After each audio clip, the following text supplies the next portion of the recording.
অন্তর্বর্তী সরকারের সাফল্য, ব্যর্থতা ও ভবিষ্যৎ নিয়ে প্রতিবেদন করেছে ইউরোপ ভিত্তিক সংস্থা ইন্টারন্যাশনাল ক্রাইসিস গ্রুপ। প্রতিবেদনে বলা হয়, অন্তর্বর্তী সরকারের হানিমুন শেষ হয়েছে, সেই সাথে জনপ্রিয়তা কমেছে এই সরকারের।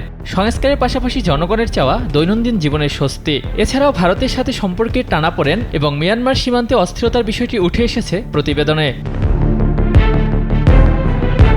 শাসন ব্যবস্থার উন্নতির জন্য সরকারের উপর জনগণের চাপ বাড়ছে। গণতন্ত্র পুনরুদ্ধারের বিরল এই সুযোগ পাওয়া বাংলাদেশকে সব ধরনের সহযোগিতা করতে ইউরোপীয় ইউনিয়নকে পরামর্শ দিয়েছে সংস্থাটি। আইসিজি বলছে, হাসিনা সরকারের পতনের পর দলমত নির্বিশেষে সর্বস্তরের মানুষের অবাধ সমর্থন পেয়েছিলেন প্রধান উপদেষ্টা, কিন্তু তা ধরে রাখতে পারেননি তিনি।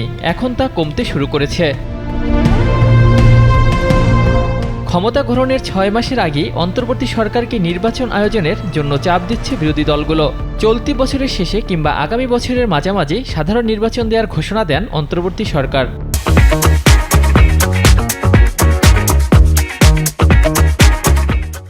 সে নির্বাচনের মাধ্যমে শুধু গণতন্ত্র নয়, বরং নতুন এক রাজনৈতিক মাইলফলকের সৃষ্টি হবে বলে আশা করছেন সবাই।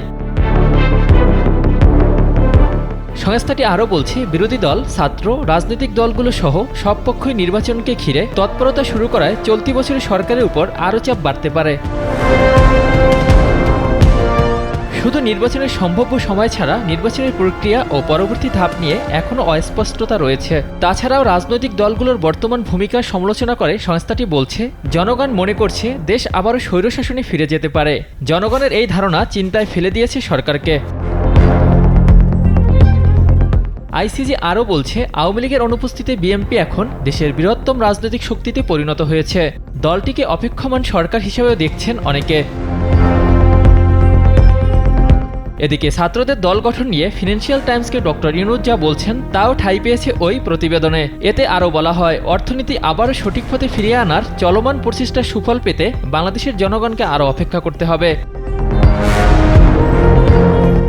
ভারতের সঙ্গে সম্পর্কের এখনও টানাপোড়েন রয়েছে, আর রোহিঙ্গা শরণার্থীদের অদূর ভবিষ্যতে যুদ্ধবিধ্বস্ত মিয়ানমারে ফিরে যাওয়ার সম্ভাবনা খুব কম বলেও প্রকাশ করেছে সংস্থাটি।